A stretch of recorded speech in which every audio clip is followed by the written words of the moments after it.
You're listening to the ESO Network, your station for all things geek. Hello, and welcome to a spooky edition of the Soul Forge Podcast, episode 225.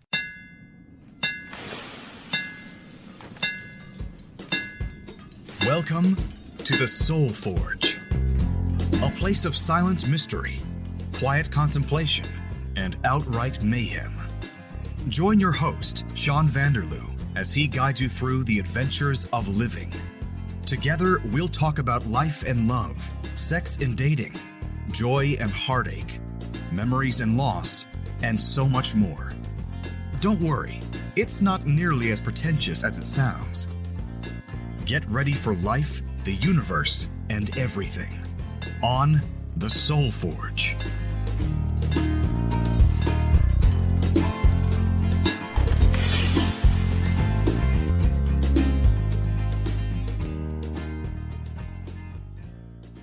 Hello, everybody! This is not a spooky voice. That's not working at all. I'm not going to even attempt it.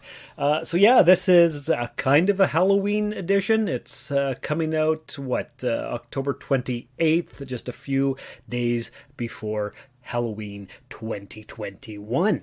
And I thought that I was going to do maybe a review of some spooky Halloween-type scary movies. And I really wanted to bring something like that to you, but I don't have enough knowledge about horror films, and my two experts, unfortunately, are not available. My good buddy Renee, who you've heard on the podcast a couple of times, he's out of town, so he's not able to. He's doing a lot of traveling for work. And our other friend Eddie, who runs the Night Terrors Film Festival here in Timmins every October. Actually, this October 30th is the only one this month, and if you're in Timmins, then you should go to Night Terrors Film Festival. They're having a midnight screening Saturday night, the 30th. Two showings, or I think they're both at midnight. One is Shaun of the Dead, and I believe the other one is Beetlejuice. So if you're here in town and you heard this in time, then go check that out. Support Eddie and the Night Terrors Film Festival. He's shy, so he wasn't available to come on the podcast. He was on the Rusted Robot podcast that I used to do once or twice, but he hasn't been in front of a microphone too much, so that didn't work. Too short of notice and all that kind of stuff, so that's not happening this week.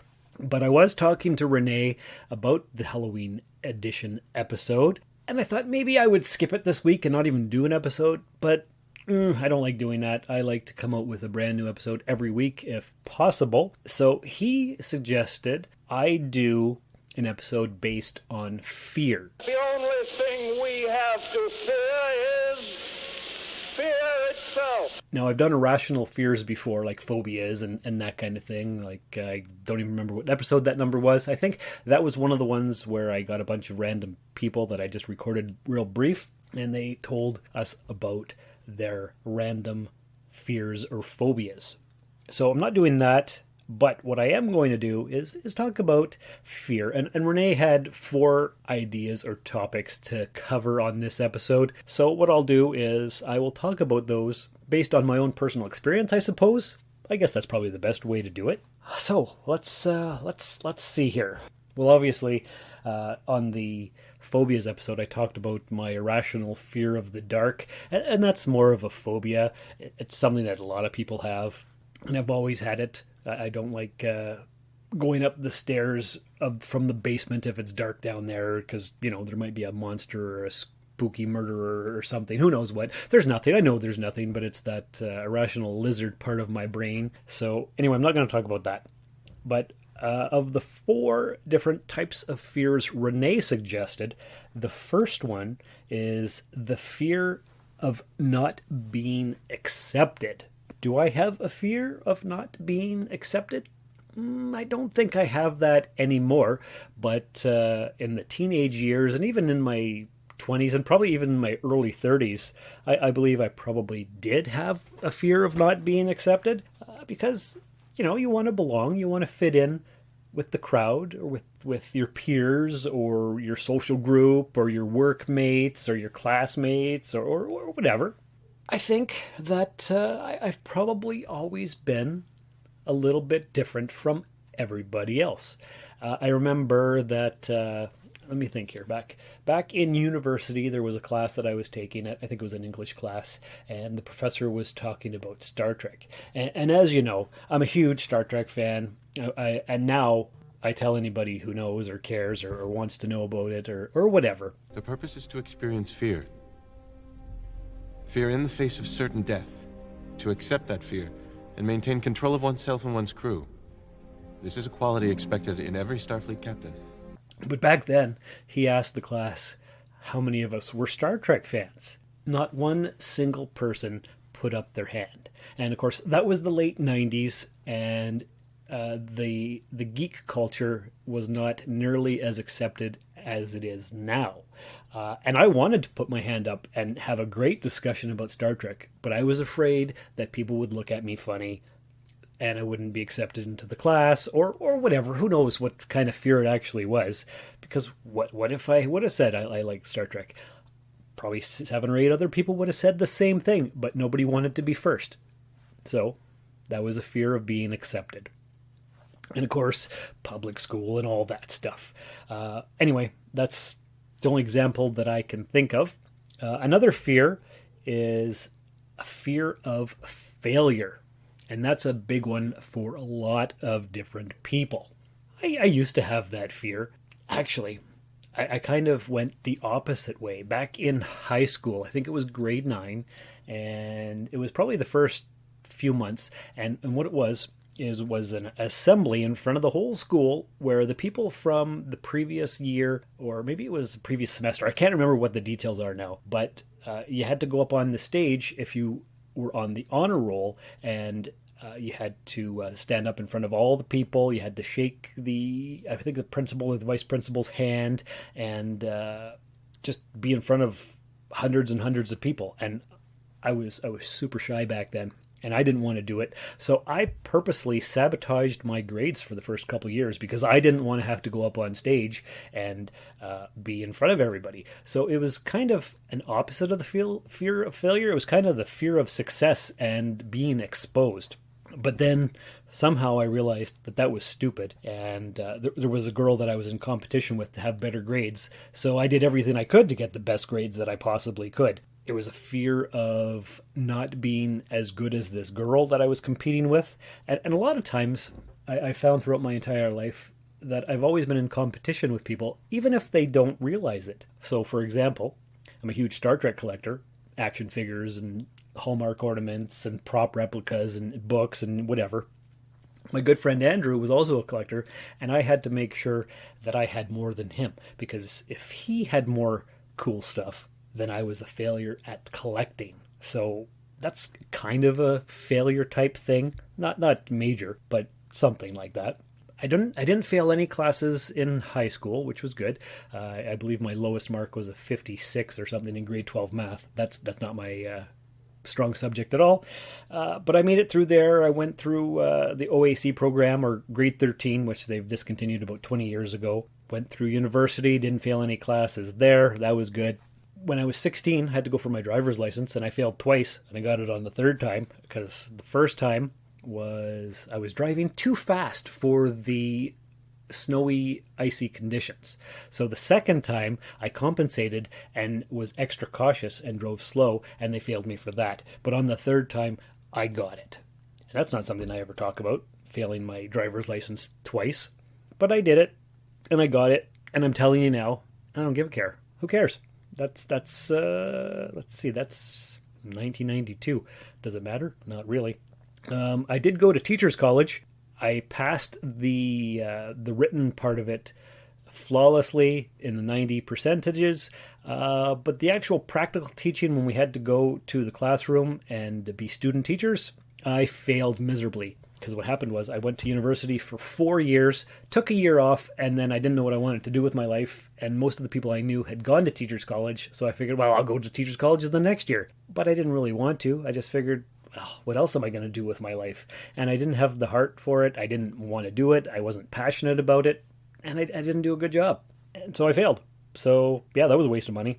And not something that I ever talk about because it's embarrassing, because I could have been a teacher. But no, I'm not. So there's that. But do I actually have any fear of failure now? Thinking about it, not really, because what is there to fail at right now? Nothing. Nothing that I can think of. I could fail at being a good person. I could fail at being a father. I could fail at being a fiance or a husband or a boyfriend or whatever. And yeah, I've failed miserably several times, obviously, because my marriage fell apart and all that stuff. But anyway, that's episode 68 if you want to hear that again. But yeah, so definitely there have been failures in my life. Am I afraid of failure? I don't think I am anymore. At the age of 45, I've realized that there's successes and there's failures in life, and you grow from each one. And whatever, who cares? In 100 years, nobody will remember. In 20 years, nobody will remember. So there you go. Who cares? Now, if I had done this episode 15 years ago, this would be a completely different episode, because I was a lot more fearful back then. I didn't have the life experience that I have now. Also, I didn't do podcasts 15 years ago, but that's beside the point. But yeah, what about you guys and girls out there in podcast land? What are some failures that you've experienced, and how did you overcome that? If you'd like to share your story with us, that's soulforgepodcast@gmail.com. Send a written email, send an MP3, and I'll play it on the air. Whatever. I'd love to hear from you. And speaking of hearing things, why don't we play a couple pieces of... What am I going to say? Pieces of wisdom, pieces of advice. No, a podcast promo and a vaccine PSA here on the ESO Network. Do you like podcasts? Then you're gonna hate Thunder Talk. Tasteless subject matter. Mature humor. Contempt for our co-hosts. Unapologetic social views. Edgy music. And total irreverence for the nerd junk we love. Are all reasons why No one should listen to Thunder Talk. Find us on the ESO Network. And all podcasting platforms. Or don't. Whatever. Welcome to Dr. Geek's Laboratory. Dr. Geek here with another reminder that the ESO Network is pro-science and pro-vaccine. We urge you to be a superhero and protect yourself, your family, and your fellow geeks around the world. Don't be fooled by the forces of evil and their anti-science misinformation campaign. Consult the latest CDC guidelines, your doctor, and get the COVID vaccine today. Okay. Are you going to go check out that podcast? I bet you are. I bet you probably already have, because I played that promo before, or at least one like it. So yeah, all the episodes of all the podcasts on the ESO Network are fantastic, and you should be listening to them all. Subscribe every day and download them twice. So what else do we have on the list of failure? So we had the fear of not being accepted and the fear of failure. Another thing that Renee mentioned was the fear of not following your dreams. And I've had that. Let's see. Ever since I can remember, I've enjoyed writing short stories. I wrote a lot of poetry, which I've read on previous episodes. And I've always wanted to write a novel, but I've never done it. And I don't think it's a fear of actually writing a novel. I've just never had the motivation to sit down and actually do it. But that's a dream I've had. And is it a fear? Maybe it's a fear of not being published, of writing something and being rejected, because a fear of rejection is tied up with a fear of not following your dreams. And I can remember as far back as probably the early 90s.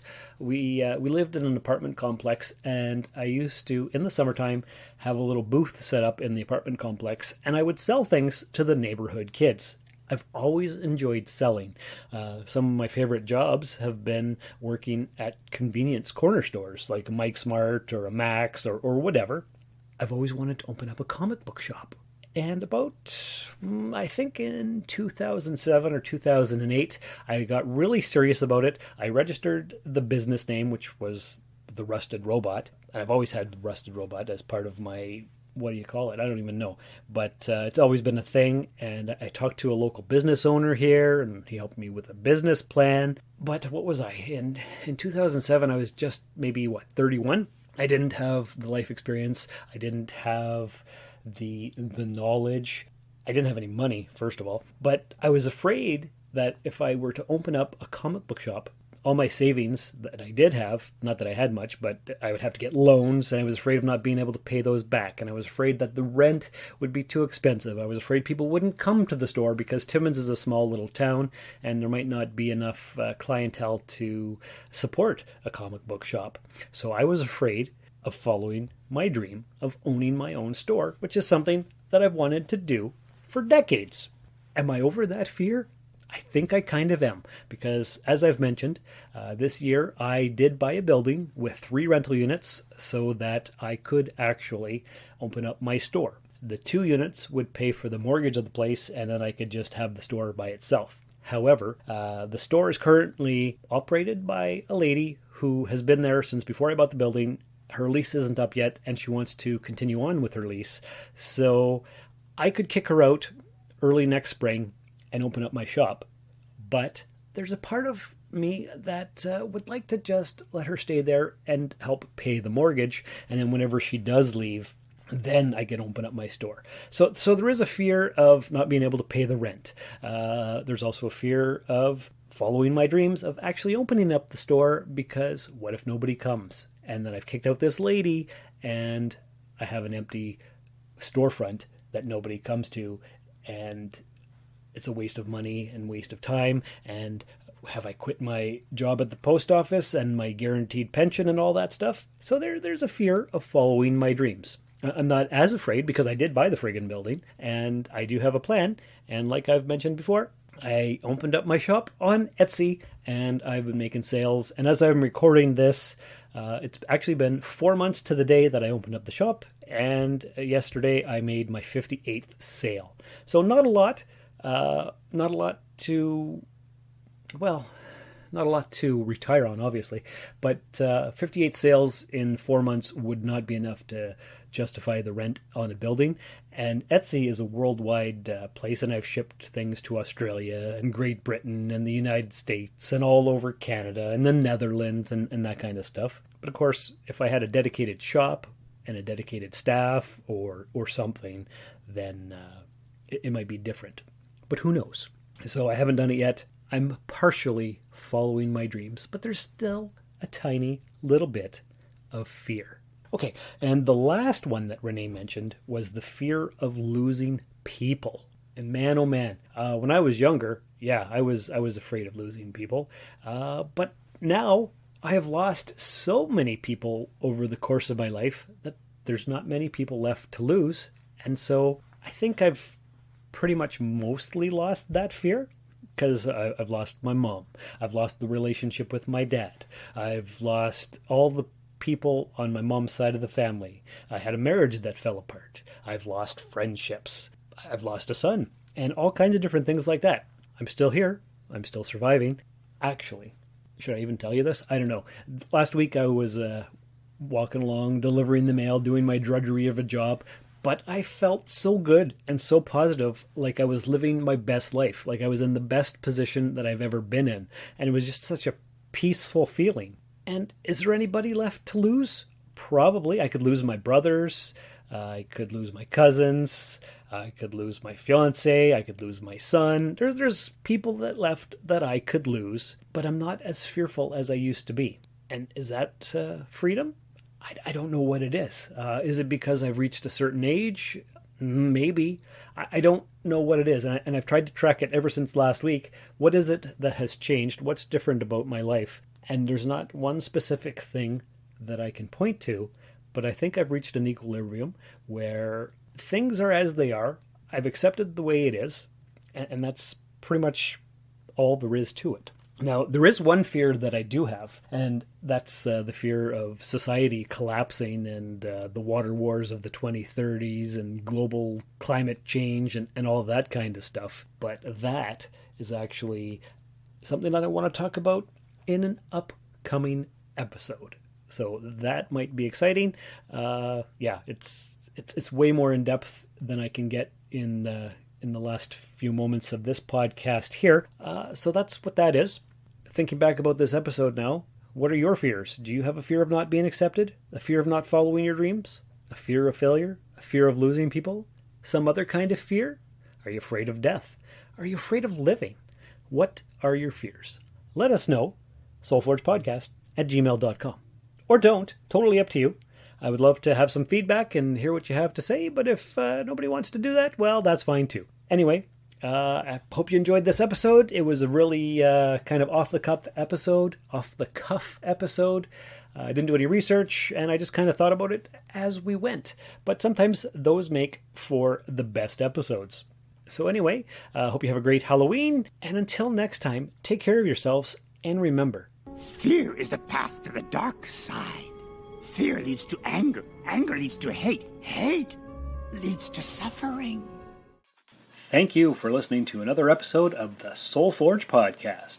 Your support is greatly appreciated, and we hope you'll tune in again next time. Remember that you can visit soulforgepodcast.com for all of our social media links, and don't forget to share the show with everyone you know. The Soul Forge Podcast is your best source for living your best life. Think about it. This has been a broadcast of the ESO Network.